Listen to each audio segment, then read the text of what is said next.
rank where the view is nothing less than phenomenal. For how I express and project from my abdominal. The only view better, both my daddy and my mama know.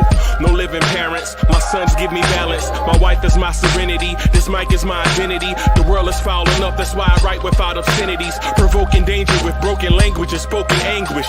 Begging to get hurt, why would you ask to go through changes? Yes, Lord, life's a chessboard, master the angles. Control the tempo, be the one who holds the info. Acknowledge is just as deadly as machete swings. When spoken, the truth is as potent as that Medellin. While others swear the style is free, I just let it ring. Our time is undervalued, soldiers make us better kings. My fam's on my shoulder, reaching after better things. Today I take the shot, for them I'd rather set the screen. My mama told me follow my dreams. My daddy told me get it by any means. Stand tall, make him bow to a king. But I've evolved, you can see the resolve. Look in my eyes when you speaking to God. Life and for those who we caught up in using what I was taught with the muse. I guess they call it proving I'm more than an artist. Penciling out my darkest while stenciling out a harvest. And storing what gets me from A to B, just like garages. Instrumental with collages. Envision what I've been drawing. Broadway to give you rhythm like the great Lena Horne. So bent on, found comfort in the storm. Find peace and on when you see them others perform. Organized chaos, I'll cast it like hey ya. Yo, party people in the place to be. What's good?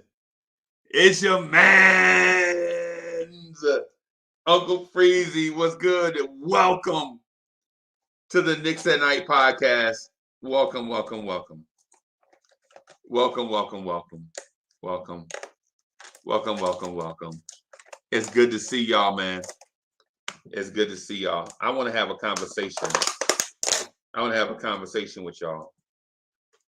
I need to have a talk with everybody. Let me get in wardrobe, okay?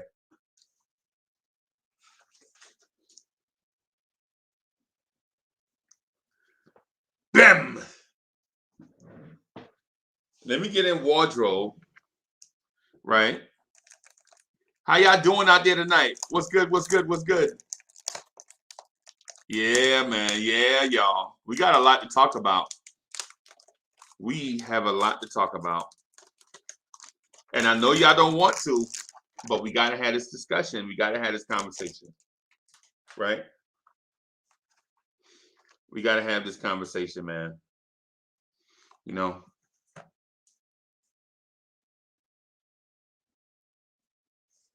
we got to have this conversation, right? We got to have it.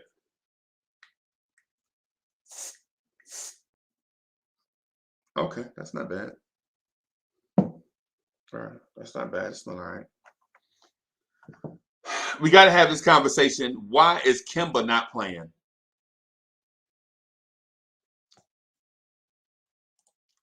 Why is Kemba not playing? Okay, so I know for a lot of y'all want to bash me, like Uncle Freezy, you don't even like Kemba. Yeah. And a lot of y'all would be absolutely right.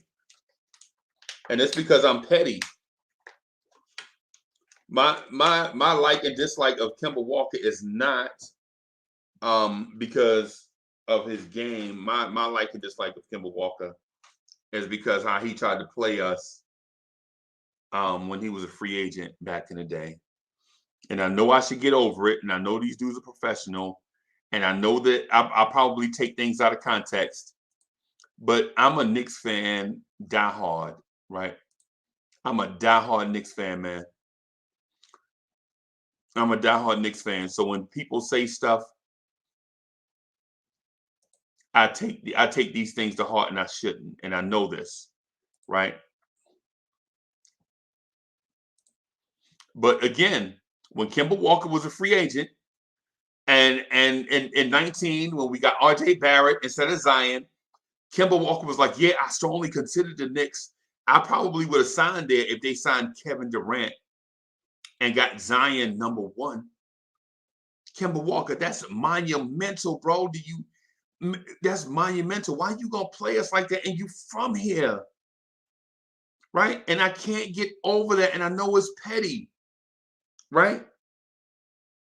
But I just want to give you a window into why I'm not the biggest Kemba Walker fan. That's Uncle Freezy's take, right? That's my take, right? And I know I should be an adult. I'm too old to be acting like that. But Kemba, in my opinion, Kemba played us on the biggest stage, right? We needed a Kemba, and he needed us at the time and didn't know it.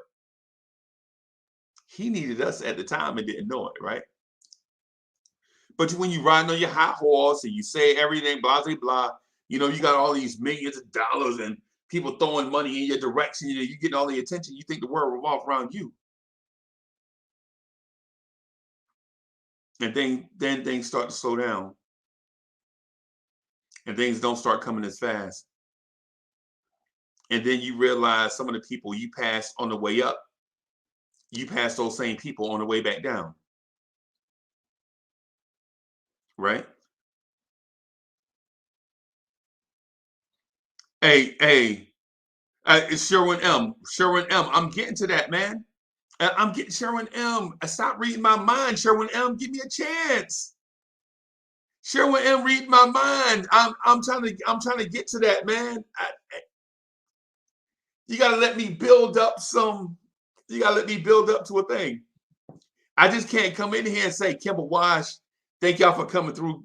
Thank y'all for coming through. Good night. I can't do that. I gotta build up to a, you know. Sherwin M says, I'm from Soundview. Went to Stevenson High. I still want the best players to play. Listen, I dig it. You gotta let me build up this thing, man. I can't just say, you know what I'm saying? And Sherwin M straight up be like, I can read what I know exactly where he going. Latrell, hey, Spreewell, the American Dream. What's good, bro? Spree says, fire everybody. Everyone has to go. Right? But let me get back to the Kemba thing, right? So I'm gonna get back to the Kemba thing. Right.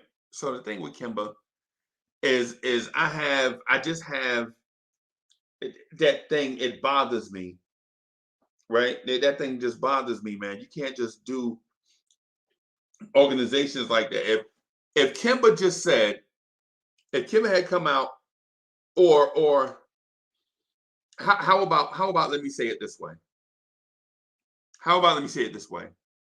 If the quotes and things attributed to Kemba were just more like, you know, Boston just has more to offer at this time in my career, then I'd have been like, okay, he's got a point, because right now we're struggling. Right? Right now we're struggling. Right. I could dig that. But he didn't. Seems like he took a shot at us. And now when we take shots at him, I don't feel sorry. And Kemba, if you watching, man, listen.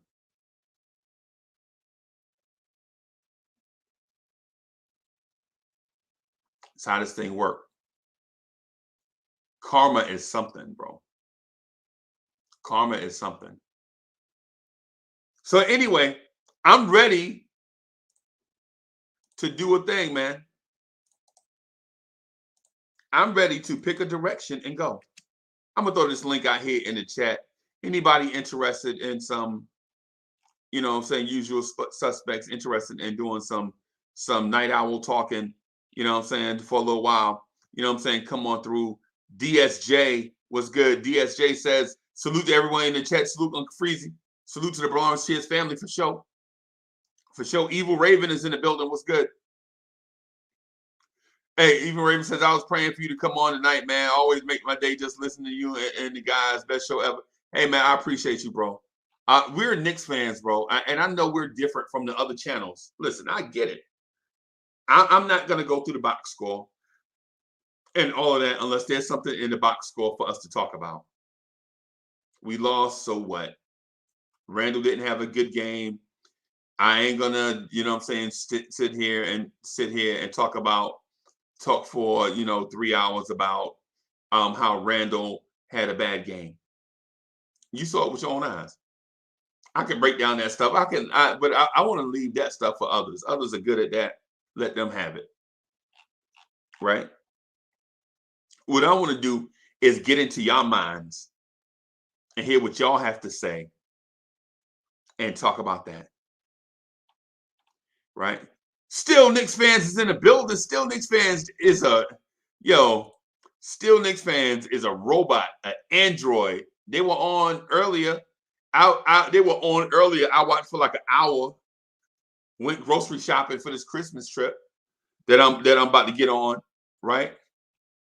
And it came back, and he was still on. This dude's a machine. Bree, what's good? What's up? I got one thing to say, bro. Yeah. If you noticed, the backcourt looks a lot better when you ain't got to worry about no damn kids.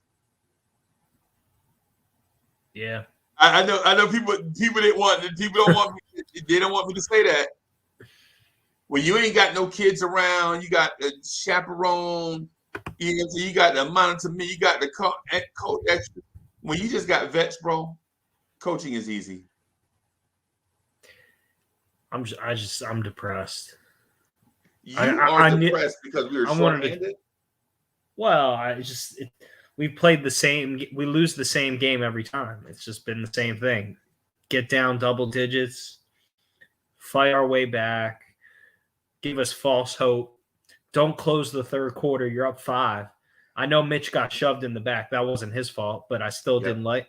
I didn't like how we closed the quarter. And you're up 2. We're okay. And Tibbs calls a timeout. So maybe I should blame coaching, but Julius Randle and this is not a Julius Randle bashing session. He has an awful turnover when we're up 2, where the momentum completely changes, and then Josh Richardson all of a sudden becomes Steph Curry, and the game's over.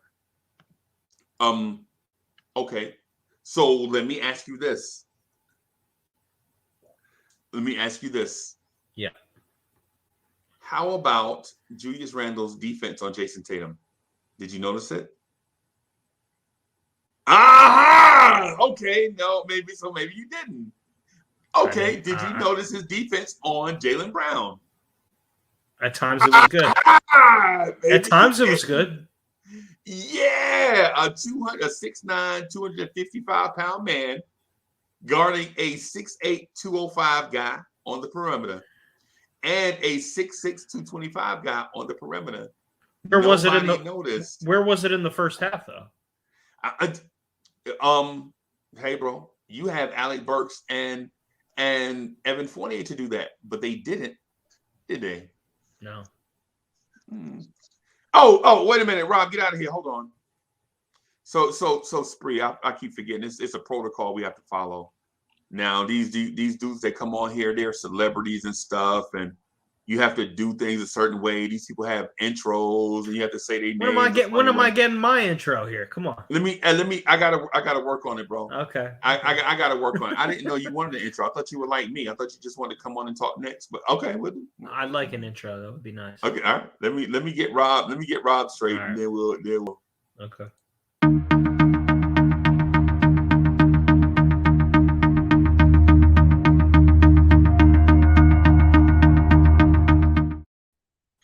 OG, what's good? Intro. Yeah, OG. My bad. I forgot you got to have upfront parking.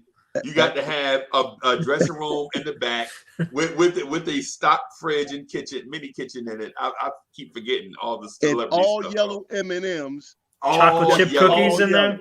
In that mini fridge, you got that milk. That chocolate chip cookies. Not chocolate chip. Cocoa chip. No chocolate. You got to be cocoa chip. And I know people like, what's the difference? You cook, you make chocolate out of cocoa. Nah, man, you got to get your chef, man. It's a certain one. Hey, yo, they said Slash from Guns N' Roses on his list, all green M&Ms, a whole bowl. All green. All green. And he checks them to see they got to be all green. Yes, bro. That's crazy. Crazy, bro. Oh, Crazy. So, hey, when I do yours, bro, I might I might sneak a few of them in there because sometimes I get lazy with stuff. But don't take it as disrespect though. Oh, no worries. No worries. Oh, we gotta get Danny Landis is in the building. What's good, Danny? Uncle Freezy, what's going on, buddy? How you guys doing? Rob the Nick, salute. What's good? Spree. Salute. Hey, so I got something I want to do just to set y'all off.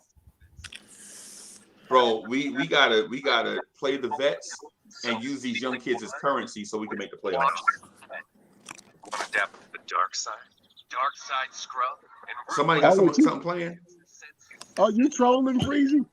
Somebody got something playing. I hear something. Oh yeah, I'm getting ready to turn it down. I'm trying to switch to my computer. Oh, okay.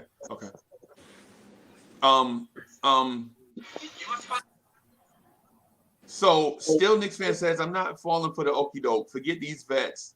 I'm with the youth movement. So y'all like losing, bro? What's the deal with Knicks fans wanting to lose by 20 every night just to see a youngster come in and not do nothing?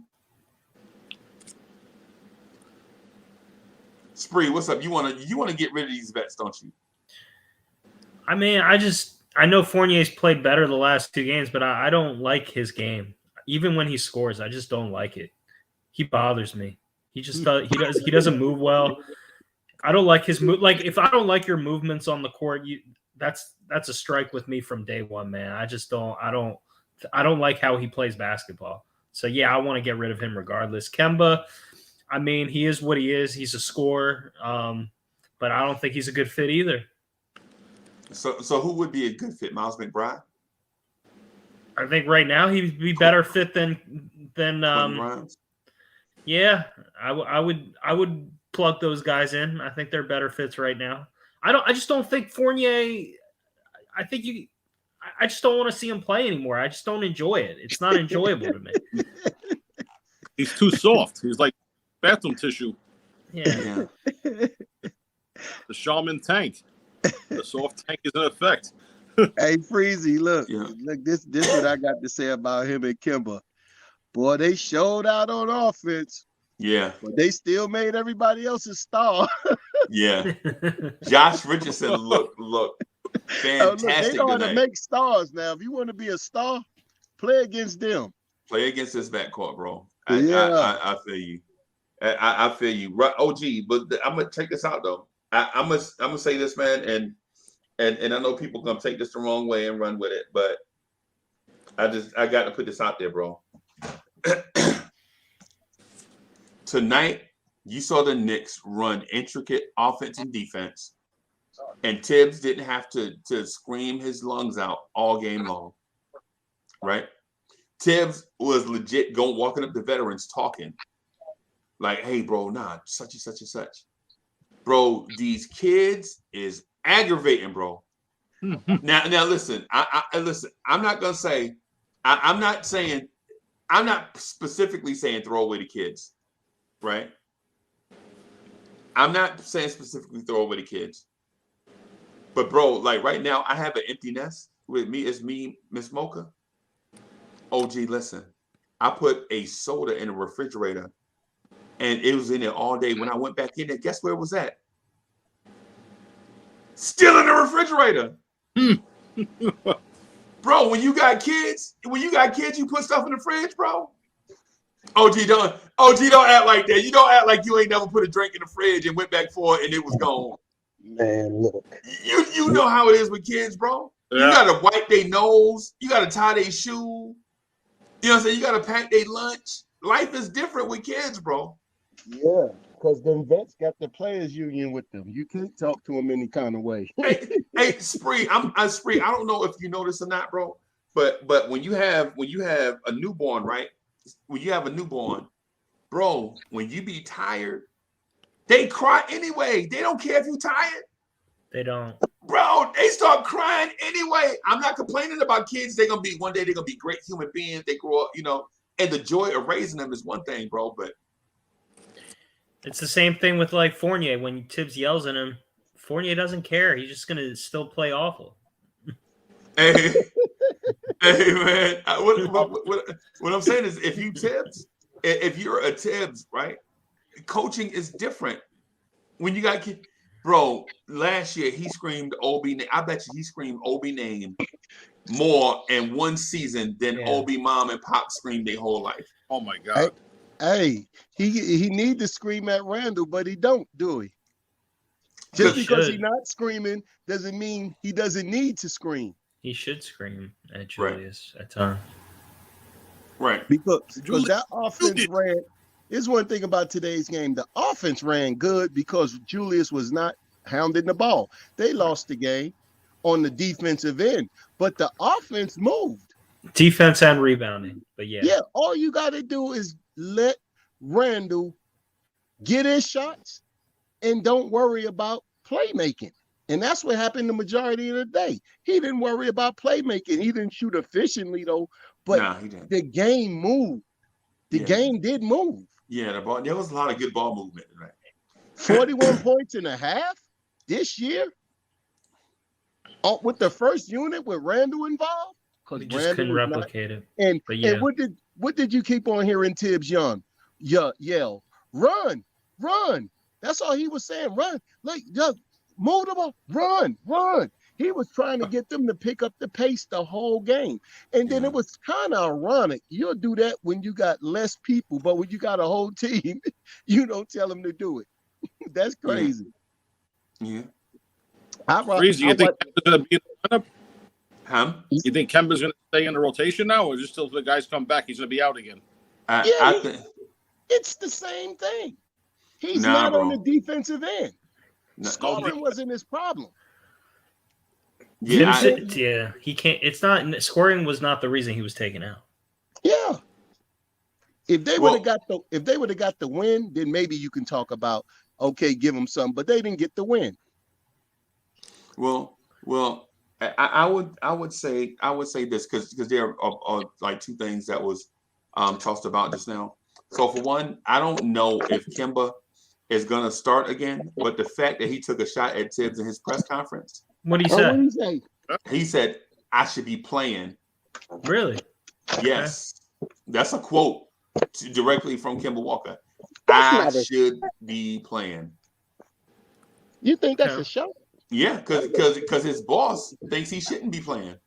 Okay, well, that's okay. That's okay. They can have a difference of opinion. Yeah, right. I mean, what are you supposed to say? Think about I shouldn't be playing. I'm awful. I'm not an NBA player anymore. No, just think about it when you go to work. You go to work and your boss gives you a demotion, not to the level under you, but 2 levels under what you would normally perform at, right? And then you just sit there. You like, okay, I'm getting paid the same thing, but I'm better than everybody 2 levels ahead of me. You know what I'm saying? But he's not. But he's not. But in his mind he is. That's what I'm saying, man. That's what I'm saying, OG. I'm not saying that he is or isn't. What I'm saying is in his mind he is, in his boss's mind he's not.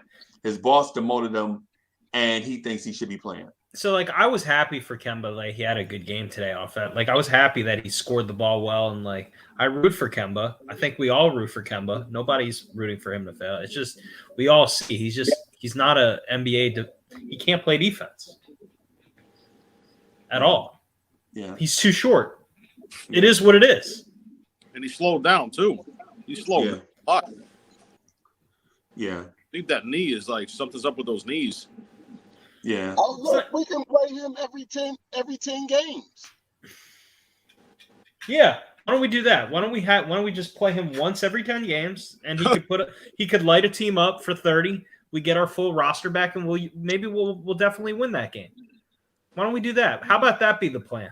Once every 10 games, we put Kemba in the starting lineup and have some fun. Yeah. Well, I'll go with that. Bro, for the most part tonight, man, we went with a 7-man rotation, right? Yeah. And I think even tonight, man, you know what I'm saying? I don't know, man. We're not getting enough out of a center position either. The center position is terrible. I'm not happy with Victor Robinson, even though, I think they're garbage, to be honest. Yeah. If I was 7 foot, I would destroy guys myself one-on-one. any Yeah. day. I'm not as Bro. high on Mitchell Robinson as I anymore as I was last year for a little stretch. I'll be honest with you. I've gone to the point with Mitch, and I know he had a good game against the Rockets, but like I don't, and he played okay tonight, but I agree. But I don't see the consistency enough to justify, and maybe this is me overreacting to us being in a terrible situation right now, but I'm not afraid to let Mitchell Robinson get traded for the right deal. Yeah, me too. That's just me. I'm gonna say this because I was watching the game. I was talking to I was texting D is balling. I talked to Stafford Don, G-Man, Sergeant Knicks, G-Man for life, and Ty Barbie. Right, we just chopping it up. And while we were watching the game, we noticed that, and I'm not making excuses for anybody, but bro, the backcourt defense is so garbage. It pulls everybody so far out of position that everybody looks bad on defense. Everybody, bro, everybody. Because I was wondering, I was like, yo, how does Randall keep getting switched on to? How does Randall have to cover for Jason Tatum? You know what I'm saying? How is Nerlens Noel guarding Peyton Pritchard? And it's because the backcourt defense is just that bad. Bad. You know what I'm saying? As soon as the play start, everybody got to start scrambling. And you're like, yeah. I mean, I don't know. I hear you. It's like it's a culmination. But what type of effect? Butterfly effect. Like it just like you're saying, it's a culmination. One guy doesn't do his job, it's going to look terrible for everyone out there. I agree with that. I just don't see with Mitch, and maybe it's some of it. He added weight, he got hurt, he's not in shape. Maybe it's all part of it. I just don't see the consistency. I don't think he's ever going to be a great offensive player. Not saying I need that, but defensively, I think there are times where he's not what I want him to be defensively. And then also, I don't like some of the screens he sets at times. It drives me nuts. I don't think he plays hard enough all the time. And that's part of it. Maybe he's not in good shape, but like he's an NBA player. Like I shouldn't have to ask him to be in shape. We're 30 games into an NBA season. Like we can't just say, oh, next 15 games. You know what? It's okay. It's okay that Mitch is just rolling with the second unit, playing spotty minutes. But he's still working himself back into form. Then the season's over. We can't do that. Well, look, check this out though. Give Mitch a break, and let me tell you why, American. Let me tell you why. If you have to play every game covering two guards that can't play defense. You got to cover when they leave their man. When their man leaves them. How about when their man leaves them? Yeah, when their man. Yeah, and then when the whole defense, you're the last line of defense. If you have to do that play after play, and you always say he set bad screens, right? Yeah, I think he does. Now, if I'm covering your man because you're getting beat, the least you can give me is a lob. What's the rule of basketball? Feed the big man. I agree with that. I agree. Look, when he was on the floor with McBride, did he look like the old Mitch? Yes. Offensively. He was 8 for 8, 3 blocks, 8 for 8, and 9 rebounds. And how many shots did he intimidate? Because McBride can guard. He doesn't have to worry about the point of attack is taken care of. So let me ask you this, Rob. So do you think? I don't know. I hear an echo right now. I don't think it's me. It's not. It's Rob. So Rob, I want to ask you a question about this. So are you saying? And I'm being hard on Mitch. Are you saying that most of why I am frustrated with Mitch is because of the point guard situation, and you think Mitch actually isn't playing as bad as I think he has been for a lot of the year? I'm saying this. Mitch is, look, you put on this weight. It's coming off slowly, but he's playing through it. Look at Zion. He had a foot surgery, right? And he's not even playing. He got the same injury. Without playing. So the severity of the injury, you're not really taking You're not really giving it, a whole lot of thought. This man was off his feet for a whole year. So you want him to play himself back into shape in 25, 30 games. It might take half the season, but if you got a competent point, you see Mitch was out there with McBride. He didn't get tired all the time because he was able to rest because this guy is able to cover his man. I don't always have to run to the three-point line, run back. I can rest during the point of a game. But when you got insufficient guard play out there, I'm just frustrated from the standpoint of I'm frustrated the standpoint that I've had to be patient and have him work his way. I never said I was fair about it. I'm not a fair person at times. You're being fair. You're being more rational than I am. But I just want the production immediately. I'm a spoiled fan. Well, but then look, then you have to fix yourself. Okay. All right. Because you don't do that to RJ. You don't do that. Well, hold on. No. Come on. Hold on. No. Me? I don't do that to RJ. I can't. People think I'm the number one RJ hater in town. Well, you are ranked in the top 5. Every time I hear you on when you with Sam, your phone call always starts off with Mitch. That's why I had to address it. I'll just say this: the biggest thing I have a problem with Mitch, and maybe it is part of it is he doesn't get the ball on offense. I agree. As a big man, that is a rule. You feed the big man. I'm telling you, man, I've never seen a guy consistently set the screens that Mitch does. He just doesn't even hit the guy. He will even shy away from it before actually setting it. It drives me nuts. And that if somebody keep on missing you for oops and you standing under the rim and you keep on protecting this man as he drive by you, maybe you'll be kind of upset too. Okay. I still would set the screen. That's just me, but I'm not an NBA player. We know he was setting them for McBride with no problem. Okay. Right. I got to go back. How about McBride was using them no problem too? Yeah. All right. Well, hold on. I want to also say one quick thing about RJ. I am definitely in the top 5 of being frustrated with RJ. I want to make that very clear. I am not. I'm an equal criticism when it comes to Mitch and RJ. I'm in the top 3 on this show. Wouldn't you agree with that, Freezy? Yes. Thank you. Okay. I just want to clarify. But at least it's consistent. Yes, I'm consistent. All right. We haven't had Nick at night in a while, so I really only catch you at the end or when I'm listening to Sims or something. Okay. And then you really RJ, I haven't seen RJ in a bit, but RJ is very frustrating because there are times where I'm so happy, I love what I'm seeing, and then there are times where I don't know where he is. But that's just me.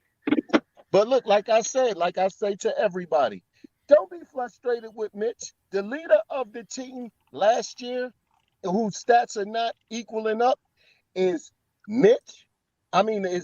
Is Randall and RJ. The buck stops. It starts with them. If they're playing better, the team is going to play better. Fanside had a stat about RJ. They said that when RJ scored 17, 5 and 3, the Knicks are 6-1. And in that same situation, Randall is scoring 19. You broke up, Rob. You there? Let me sneak in. Salute, fellas. Salute. Hey, what's up, boss? What's up? Okay. Randall and Rose are getting the same numbers. RJ swings the pendulum, and nobody's talking about it. RJ's been bad. Nobody. Before he had the COVID thing, okay, he had a 5-game stretch where he was playing so well. The Pelicans game where he went off. Where's he been? He had a 10 to 15 game stretch where he's been shooting it awful and playing bad defense. He's erratic. So I agree, Rob. I agree with you. The buck stops. I've always said Randall and RJ to me are the 2 dudes I look at. He's 21. He's a kid. He's gonna do this. Mitch is 23. But he's a kid. He's gonna be better. Blase this here. He just seems as though he can play better without the fans. That's what it's looking like.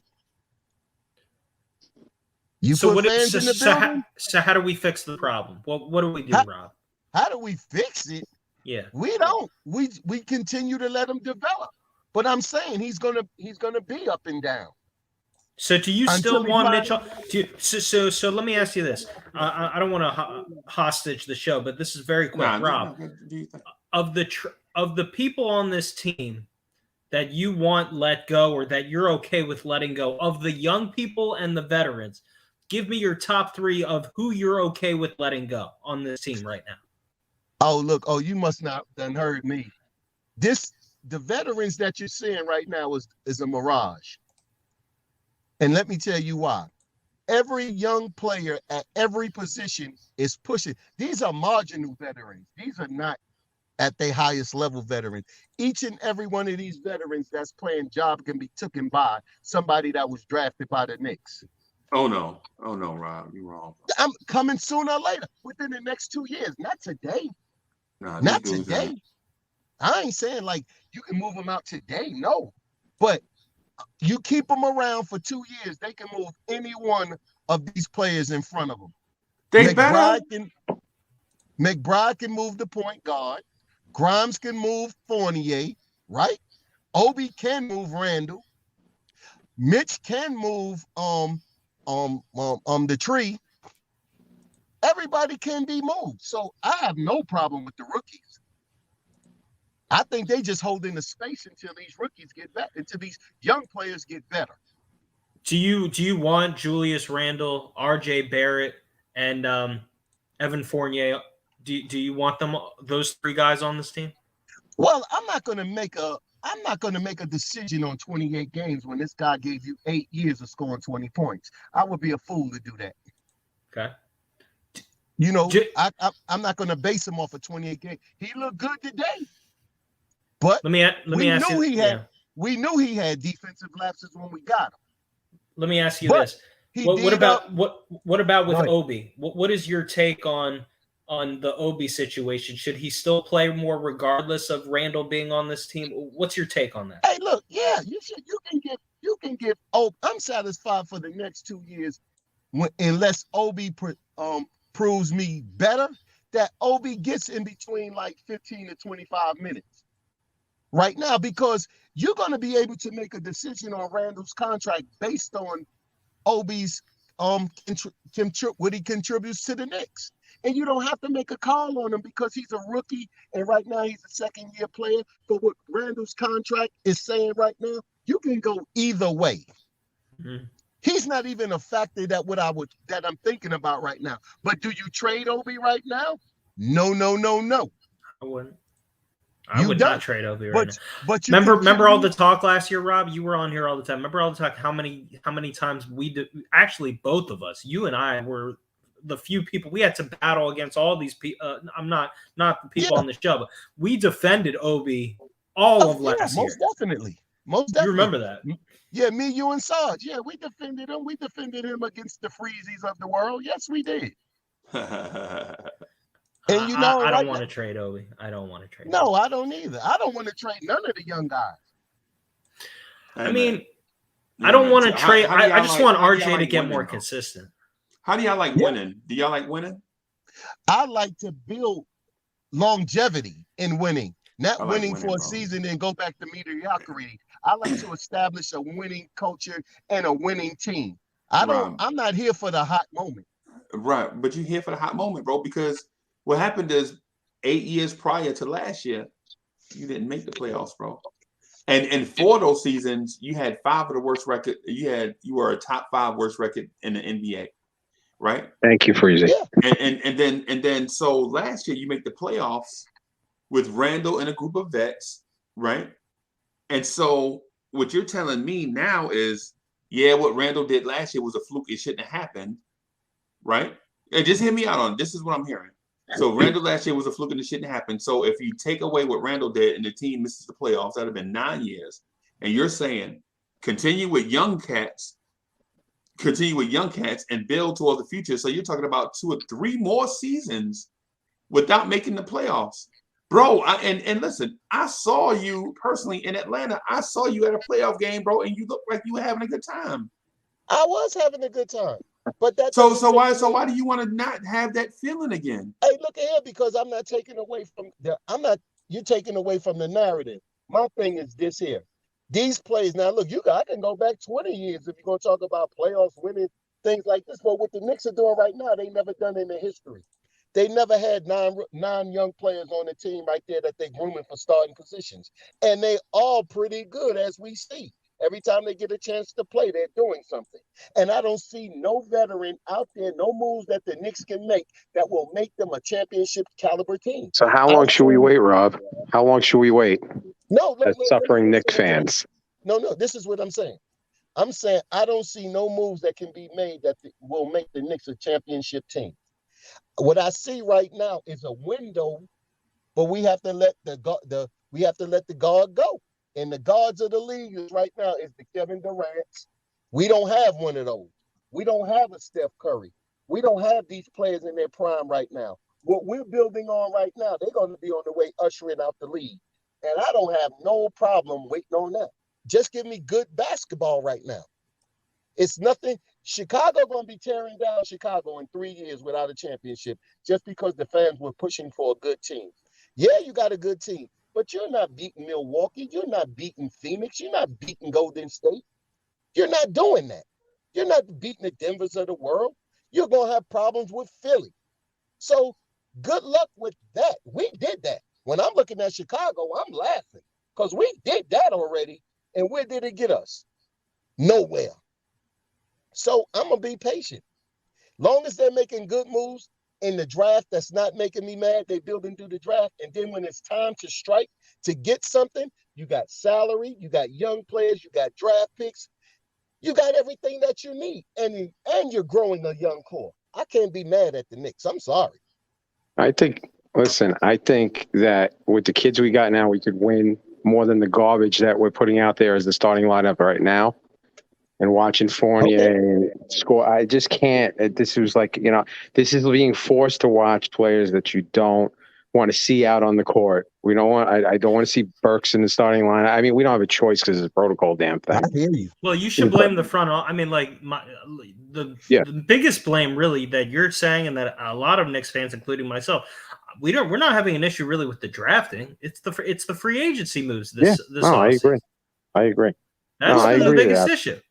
But at the end of the day, yeah, the free agency moves is there. But if you're looking to the team, see, that's my whole difference. That's my whole difference between what you guys think and me. I'm looking at the young players I want to see them on the floor bad as hell. So do I. You know what I'm saying? But I'm not going to rush the process because I know how New York can be as far as young players are concerned.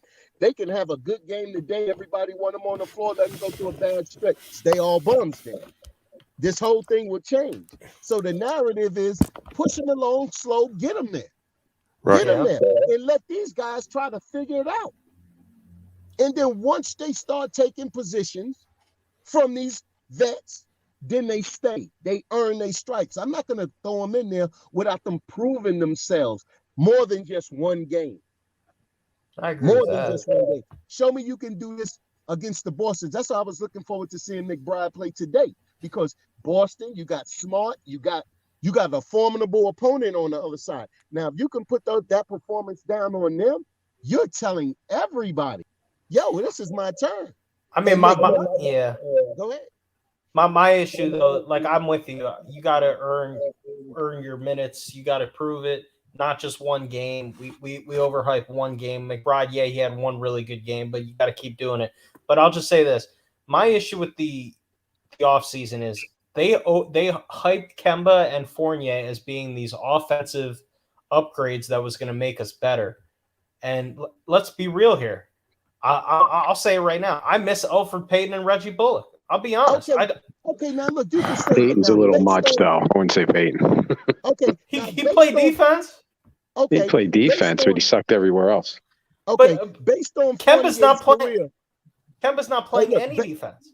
Okay, based on Fournier's career before he got here, not on the front office, you doing the eye test of Fournier. What did you think about him before we got him? I thought he was streaky. Yeah, I agree. Okay, did you think he was this bad? I didn't think he would be this bad. I didn't think he would be not defensively like this. I didn't think he would be defensively like this. I thought he would be streaky on offense, and I thought he's older. but I didn't think. No, I'm not going to say I predicted he would look this awful. No, I mean but he's been streaky on offense. Like I said that. Go back to what I said in the offseason. Okay, so but you saying that he's streaky and his career stats says that he's a 40% shooter from 3, and he's a 46% shooter from the field. That's his career, 8 years. So where's the streakiness at?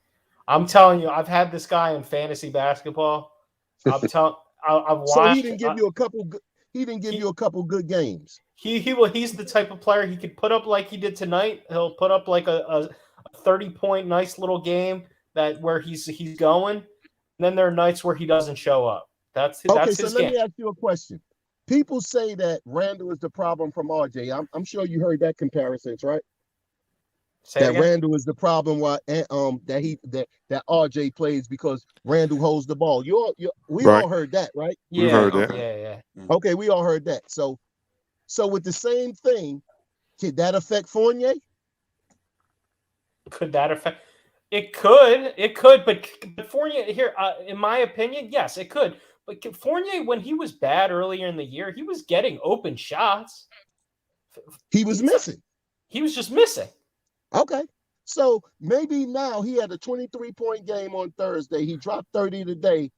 Maybe he's out the funk. Is that a possibility? Can it be happening? It's possible, but we played 25 games already. I can't get those back. But we play 82, right? Yeah. Okay. So let's see what happens. All right. I want to say that I believe that this team. I want to see the kids play. We got something going. I want to see them play. I want to see them grow. Certain guys shouldn't be in the starting lineup. I understand it's their first year, things like that. Give them burn, give them minutes. Let's do this. But what I'm concerned about is this, Rob. Also, what you're saying. Got to give it time, grow the kids. Throw in some vets and do all that stuff. What's going to happen is what I'm worried about is the Melo situation. Well, we're trying to grow those kids, and we were winning, and then all of a sudden we wanted to get Melo, and then you have a owner like the way he is that could blow the whole thing up, and it sets us back another 5, 4, 6 years, whatever it is. That's what I'm concerned about. We're going to have all these kids, and we're going to trade them away for a free agent in their 30s or something like that we see along the way. I mean, we could go through all of this pain and suffering and going through losing and all that stuff, which we've been doing, and then all of a sudden, boom. You trade away all the kids. And that's what I'm concerned. I understand the front office is new. You're saying, hey, we never did something like this before. Front office has been patient, but for how long? How long is that going to last? Yeah. Okay. You look at Dolan like this is. Dolan actually been quiet ever since before this new regime. He's been quiet when Phil Jackson was there. Dolan, you didn't really hear Dolan in about 10 years, really, except for the Spike Lee, that fiasco and things like that. But as far as basketball operations, Dolan has been quiet since Phil Jackson. I haven't heard from him for like 3 years. It's longer than that. Yeah. It's longer than that. Something related to basketball. He hasn't said anything since he hired Phil Jackson. Nope. So we're talking about like almost 6 years. Mm-hmm. Except for that Spike Lee thing, you haven't Spike heard. Lee thing and also the one fan he kicked out. Yeah. What about Patrick Ewing too? That's not basketball. And the that's Patrick not Ewing going into basketball business. Right. Yeah, I agree. All that was like off the court. Yeah. Hey, look, so we just gotta take for granted that he's not gonna do that. Now that's something to worry about. But until it happens, and from what they said, I'll go with that. I'm not looking at Dolan. Dolan has not been bothered. Dolan didn't take credit for last year, the Knicks making the playoffs. You didn't hear him last year. Now people are saying this year, man, Dolan need to say something. No, Dolan doesn't need to say anything because he didn't say nothing last year. He didn't try to take credit for anything last year. Leon Rose hasn't said anything either. I haven't seen him either. Okay, but look, we are used to seeing people. That's the whole thing. Yeah, I don't need Leon Rose to talk. I don't need him to talk right now. I don't know if it was true that Dolan stepped in and asked why you sitting Kemba. If that was true or not, who knows? Wow. That's where he did step in a couple of weeks ago. Well, but wait, Dolan stepped in? Yeah, apparently he did. I heard that. I heard that. Yeah, that was a newspaper reporting that Dolan stopped Tibbs after a game and talked to him, and they speculated that Dolan asked Tibbs about Kemba not playing and why he did that. But wait, when you say they speculated, what is it? What the newspaper person yep, speculated? they reported. Yep, they speculated and reported that the conversation was about James Dolan talking to Tom Thibodeau about not playing Kimba. Wow. Okay. Yeah, I think it was the Daily News or it could have been the Post. But I definitely. That sounds like Mark Berman. If that's Yeah. Mark, no. Okay. Yeah, so you don't have a direct quote from James Dolan, I got it. verifying that he asked Thibodeau about Kimba not playing. It's Rumor speculated. has it. Right, and you don't have a quote from Thibodeau verifying that James Dolan asked him specifically about Kimba not playing. Yeah. So you don't have verification from the sources. It's not very reliable, but I get right, it. but it's still just rumor. And if it was true, we don't know, of course. But if it was true, there's Dolan getting a little itchy. You know what I mean? So who knows? I mean, we'll see what happens. I have to say something about people keep bringing up this Melo trade. We traded for a future Hall of Famer who was in his prime at 25. We traded away a bunch of guys. Gallinari is the only one left in the league that we traded. Yeah. Gallinari is the only one left in the league from that trade. We did not trade away anything that was going to make us a championship Do you team. count the first round pick though? Chuck, do you count the first round pick that was included? The first round pick they picked a good one. Who did they pick? They picked a great one. They picked a great one. They'll probably retire Jamal Murray number, bro. Wait, that was the pick? Yeah. Yeah. Wait, the pick we gave in the Carmelo trade ended up being Jamal Murray? Yes. I think oh my gosh! Oh my goodness! I did not know that. I did not know. Yeah, let me go back and verify. Let me go back and verify. So let me fact check real quick. So Carmelo. At the tone, please record your message. And at the time, I forget his name. Who was the Indiana Pacers GM? Well, I forget his name. The old guy.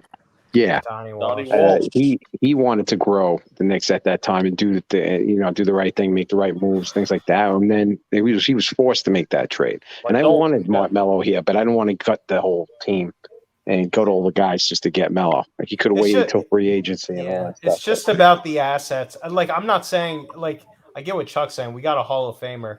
I agree with you, Chuck. I understand. It was the accumulation of pieces at the time. Yeah. And the front office didn't make good moves afterwards, so it is what it is. We just didn't have a lot of assets. It's water on the bridge. I don't want to rehash that, but I understand your concern. Yeah. Well, with this team and this group of veterans that's on the team, if you're trading any of them, I don't think you will be trading them. You're either trading them for a young superstar or ascending superstar. Like you wouldn't be trading them for guys that are going to really be competing for minutes with the guys that you have now. A young superstar or ascending superstar. Like you wouldn't. Somebody got wait, what's going on? That are going to really be competing for minutes. Somebody got some replay going on. What is that?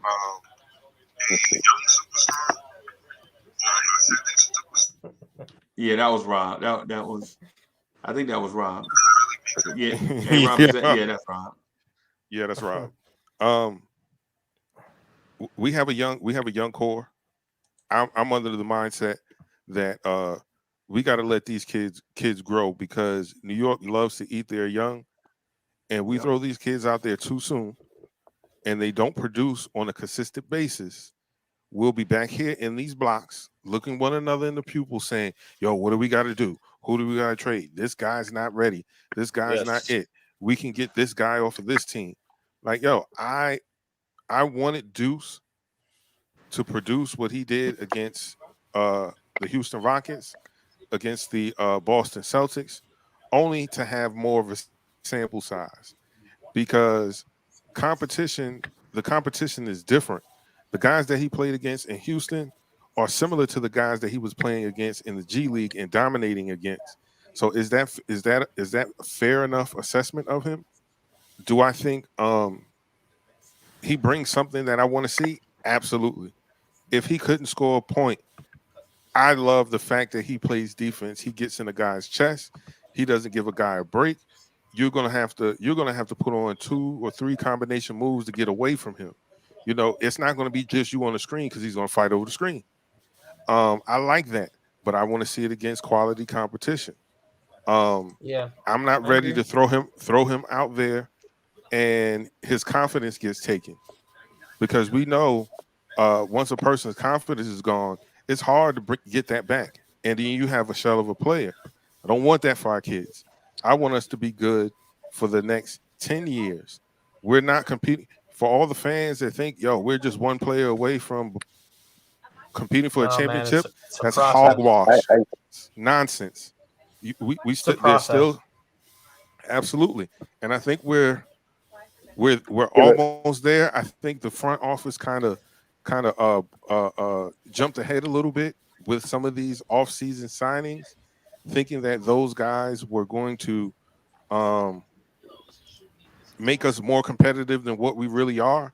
Because in all honesty, you know, yes, we were the 4th seed last season, but we were also tied with 2 other teams with the same record. So we could easily have been the 6th seed. So being the 6th seed is more realistic than the 4th seed. I think that should have been our mindset coming in. How do we get better from the 6th seed while developing the young guys that we want to take us into the future? Right. They may have to get rid of some people just so some of the guys that we like will get some playing time, because they're not going to get playing time behind Fournier. Fournier is going to eat up minutes because of his salary, and that's just a fact, whether we I like think it or not. I'm sorry. No, go ahead. So no, I think these kids are smart enough to see what they've been watching and keeping the bench warm and watching what's been playing out there, the first unit, which really stinks. And we got to watch them right now for the next maybe 7 or 10 days here with this protocol. They're seeing how much trash that they play. There's a grade above by playing out there in the lineup and doing better than them and getting us a win and playing them better on defense. The Fourniers of the world, the Kembas of the world. I mean, we could go down the list of the starting lineup. But I think it's a step up if you play these kids right now. I think you got some smart kids. Their demeanor's good out there. They're not afraid to take the big shot. I mean, we're talking, of course, quickly 2nd year. And we got, Obi, he's doing a good job. And I think they just got to get the minutes. I don't think it's going to hurt him in any way. It's going to damage him like a Knox. Knox is a special case there. The slow motor concept and all that. I don't know. But I think if you play these kids, they know they're better than that starting unit that we're putting out there. And they are better. So, and I think what we've seen in a little that we've seen them, I think they would be fine. And I think it's going to help us. We'll get some wins. That's just my opinion. You know what I mean? So, Hey, so just for clarity, the pick was not Jamal Murray. It was Dario Saric. Oh, okay. Yeah. It was Dario Saric, and it was a. Okay, so it was. The Orlando Magic selected Dario Saric, and they got the pick in a trade from Denver, from New York via Denver, and he was traded to Philadelphia. Okay. Gotcha. So the pick was moved 3 times. I got you. Some coffee. Yeah, no, I'm frustrated. But I'll just say this, like, I agree with the young kids. You got to show me. But, like, I like what I saw from McBride. I like what I saw from Grimes. I like what I saw from Kevin Knox the other day. Yeah, he looks better now. He looks better. So, like, not all is bad here. But I'll just say the Kemba thing, they got it wrong. Like, that was not the right move. And it's not that I don't like Kemba. I think I respect Kemba. He just doesn't play defense. We wanted to upgrade our offense. That was the big – and I was one of those people that said I wanted to see us upgrade from Bullock. Because Reggie, he's a one-dimensional player. I wanted to see us upgrade from Elfrid Payton because he's awful offensively. I mean, he can get to the basket. He can't finish. But we traded off for something that's not there right now, and we're hurting for it. So like I honestly think Lonzo Ball would have been a way better fit on this team. Oh I yeah. totally agree. Oh my God. Yes. Than Bro, but Kemba. your front office is not savvy enough to pull off these moves, dog. Well, Yep. that's why they have to. That's why I'm saying I think they have. Yes, the ultimate thing. If I preferred them to get the draft right or the free agency right, I'm always going to go with the draft because the future is always what's more important to me because we're not a championship team right now. So it wasn't a huge miss on a Kemba because he didn't cost that much. But now you have to fix it. You have to find a way to see if you can make a couple trades here and there to improve this team, so it can still be a playoff team. But also, we got to play the young kids. Right. We need to find a superstar on this team. We need it bad. Even with the young kids, we need one superstar in here and the young kids, and everything will be all right. I think. Right, Freezy? Yeah. Well. Let me first say this.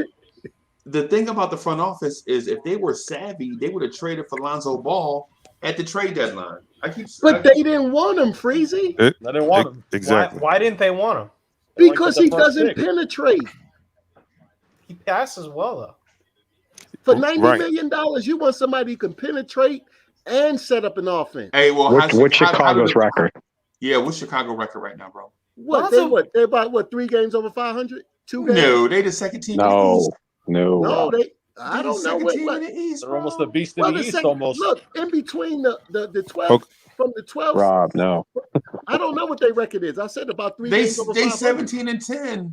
Ooh. Okay, let's time out, guys. Let's put this. Not okay, Rob. We could have had. We could have made a difference. We could have had him. We could have had. That's not the difference. Rosen is. Okay, let me say this.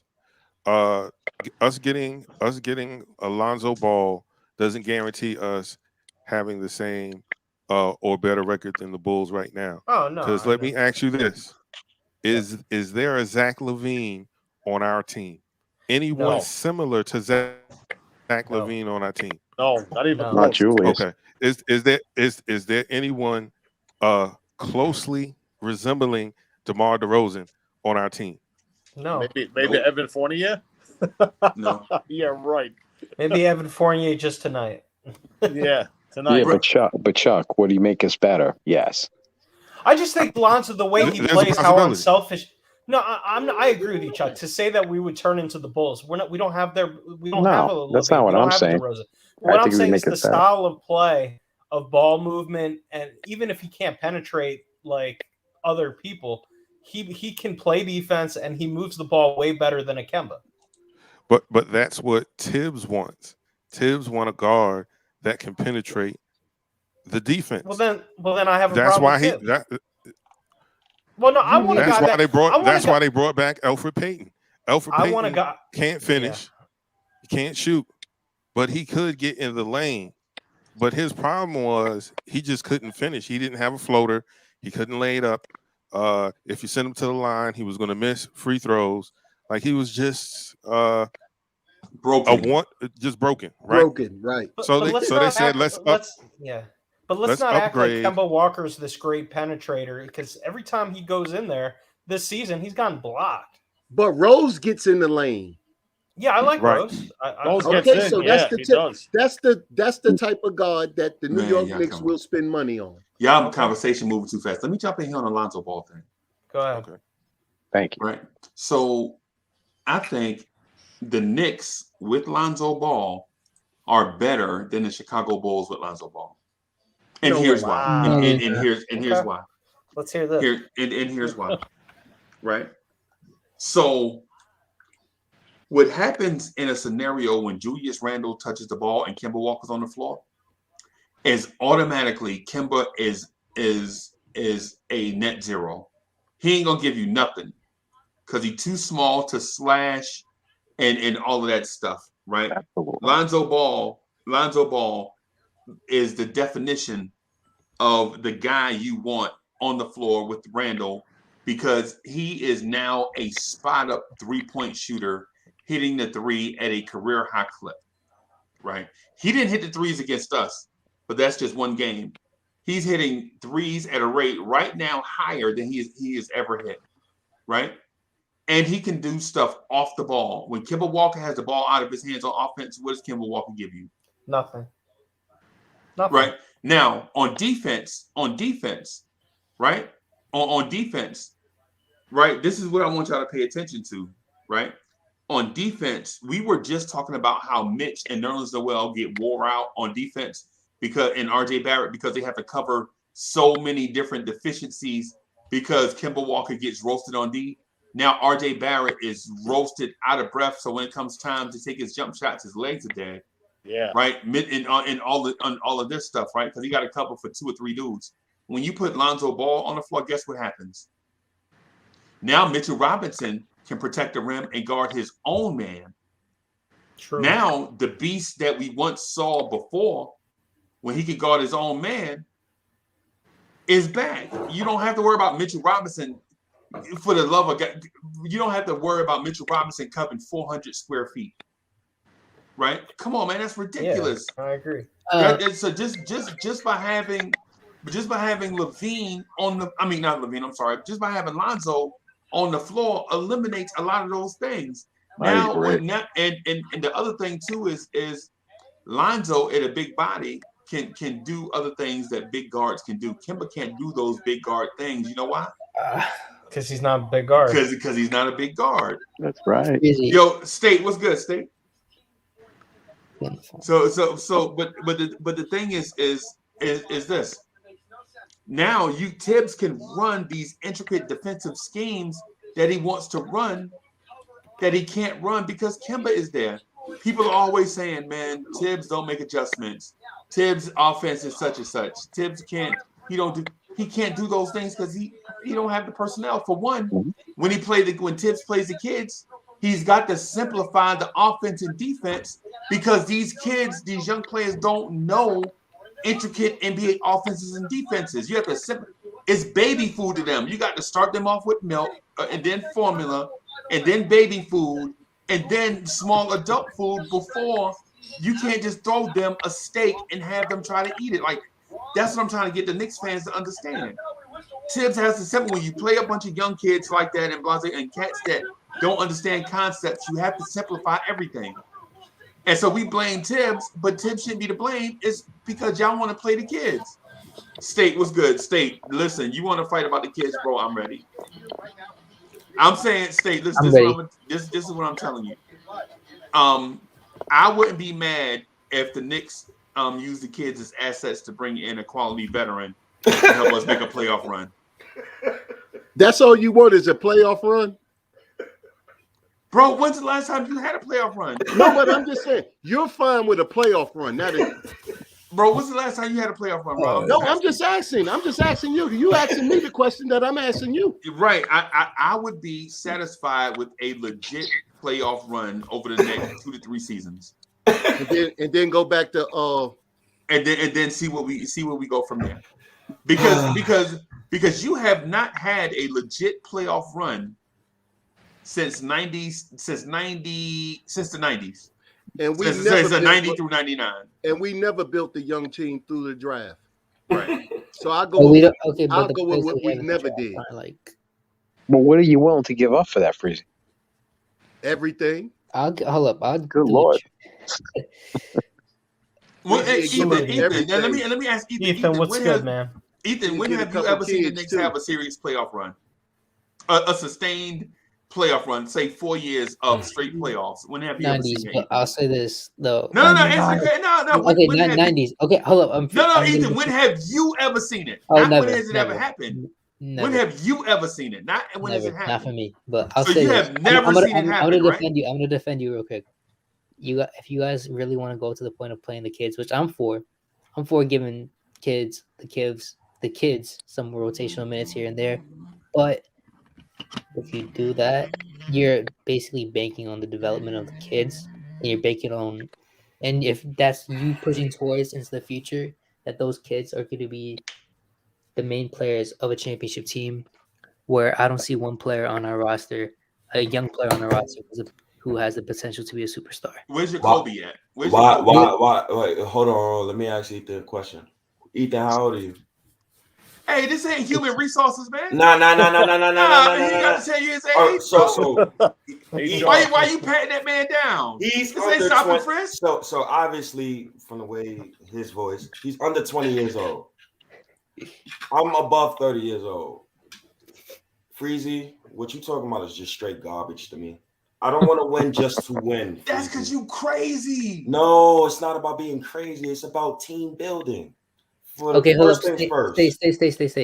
Team build. Hold up. If you're a team builder, if you're gonna build up your team, right? Mm-hmm. That's with the knowledge that you're gonna develop a superstar, or you have the superstar on your roster. You just need to build out the rest of your team. Who is the superstar though? Who is the young superstar that we have? Who do you have? You can't say that. They're too young. You can't say that. Okay, exactly. But the teams who want to build have that player. Did Milwaukee say this to Giannis when they had him his first 2 years? Did they No, but have a superstar? But they always try to. They always try to, hold up. But with Giannis, they even when Giannis was younger, they tried to win with him. Oh, they tried to win. Hold up, ever since Giannis got there? So Giannis and Jabari was got there. When was the time they had a top 10 pick? Ever since Giannis got there, when was the time they had a top 10 pick? So Giannis and Jabari wasn't 2 and 20. That's what I mean by you young blood. Okay, Jabari Parker, the dude who had 2 good years and then he was just tanked out. So you mean ever since then they never had a top 10 pick. Hey, State. So why do you pick the outlier? You picking the outlier, bro? Because I don't want to. Miracles can happen. Miracles happen every day. There's no miracle happening when Julius Randle's my one option. Let's be realistic. Let's have reality.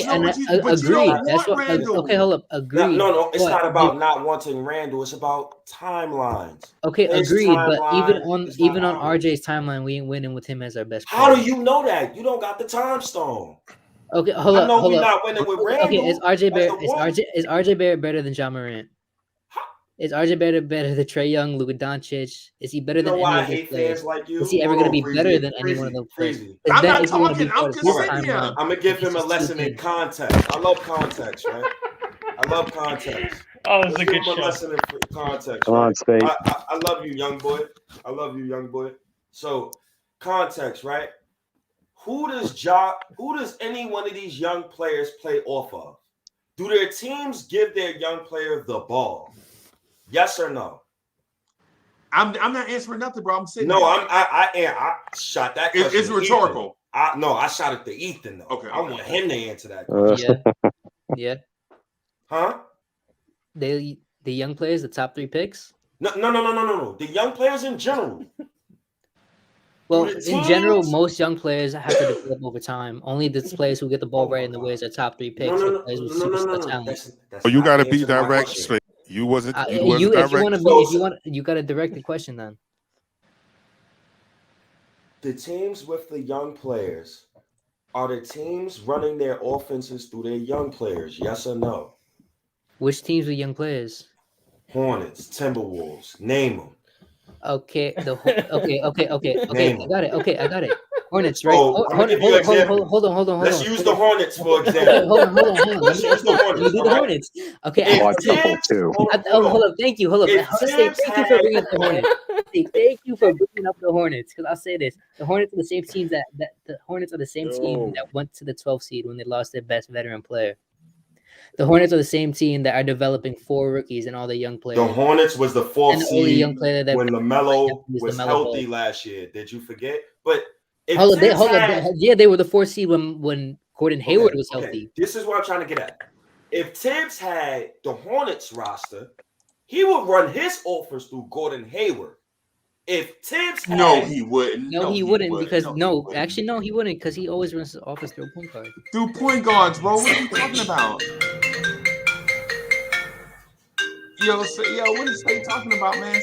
State bugging. Come on, State. I'm with you though, but man, come on, State. You bugging out on that one. Man had D Rose. You saying the dude that coached the youngest MVP ever would run the offense through Carlos Boozer? He would run that thing straight through ball, man.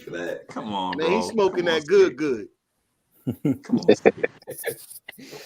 Oh, that's hilarious. State, when I'm getting that, State, I'm so sorry, bro. This dude. So okay. So what we getting from State is he just don't like Tibbs. Yeah, Right. status. See, yeah, his feelings are involved. What hey, OG, He what I'm got his saying. personal feelings involved. So what I'm saying to you though, OG, is this, right?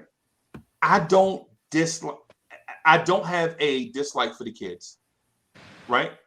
But my priority is, as a Knicks fan since the 70s, is to win, right? Before Randall, we went 7 years without a playoffs. We went Before Tibbs. Right. But the thing is, what I'm getting at is Randall was here before Tibbs. Yes. But Okay. what I'm saying to you though, State, is I don't want to go back into this weird dichotomy of hoping Alonzo Trier and Damian Dotson turn into this is my opinion, State, not general. Okay. Listen, hear what I'm saying. I don't want to go through a weird scenario of such and such second round guard may turn into something, such and such undrafted free agent might be the next such and such. If we do a rebuild, right? It's not a rebuild though. But State, listen to this is from my view, not in general, because you have your own view, and I want to hear yours too. But what I'm saying from my view, if we do a rebuild, I want some crown gems in my rebuild. I want a guy that I could point to and say, one day he is going to be a top 10 player, right? Like how New Orleans did. New Orleans, when they got Anthony Davis, when they traded Anthony Davis, they weren't going to trade him unless they knew they could get at least one player in that trade that had the potential to be a top 10 player, and they knew that they were going to get a top 5 draft pick to start this rebuild, this version of their rebuild. And that player was Brandon Ingram. Is he a top 10 player? No. But does he have the potential? Did he have the potential to be that? Did he show that in limited minutes? Yes. And they got Zion, who also has the potential to be a top 10, top 20 player, right? That's how you start. You don't start a rebuild by saying, I'm banking on Damian Dotson.